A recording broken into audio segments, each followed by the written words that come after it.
Nije suština u imanju, nego suština je u beričetu. Kad nekome Allah subhanahu wa ta'ala oduzme beričet, tu vam dolazi onog trenutka kada čovjek bježi od teobe. Bježanje od teobe zasigurno donosi siromaštvo. Bez obzira kolika god količina bila toga imetka, čovjek je siromašno ono što je onaj u prsima. Jer kaže sallallahu alejhi ve sellem, bogatstvo je bogatstvo duše, sallallahu alejhi ve sellem. Bogatstvo je ovdje. Nije bogatstvo ono što neko ima. Neko i non stop broji.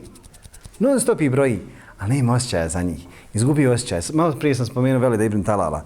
Kaže opalo mu u milijardama.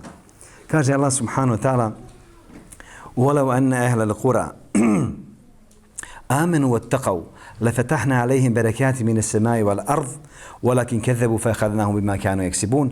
Da su stanovnici naselja vjerovali i Allaha se bojali, mi bismo im otvorili riznice, لَفَتَحْنَا عَلَيْهِمْ بَرَكَاتٍ, riznice beričeta. Mine semaj wal ard, iz nebesa i zemlje. Kaže sallallahu alejhi ve sellem, nije, kaže, suša da vam dođe sušna godina, nego je suša da vam kiša padne, a da vam zemlja ništa ne dadne od plodova. Kad je kišno, sve, kaže, izblijedilo, sve nema ništa od usjeva.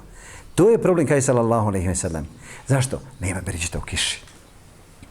Ili izniknu usjevi, pre samu berbu sprže i vjetrovi topli, sprže i šta ja znam, suša općenito, ili opet mnoštvo kiše istruhnu na klipome, to jest na klipoma kuruz ili u klasu, šta ja znam, istruhne, ne da Allah subhanahu wa ta'ala. Kaže smo, وَلَكِنْ كَذَّبُوا فَأَخَذْنَاهُمْ بِمَا كَانُوا يَكْسِبُونَ, nego su lagali.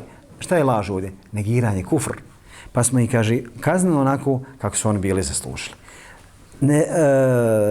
Neimaštinja, siromaštvo. Opet kažem, nemojte, braćo, generalizovati. Ima vjernika siromašnih koji se zadovoljaju sa takvim životom.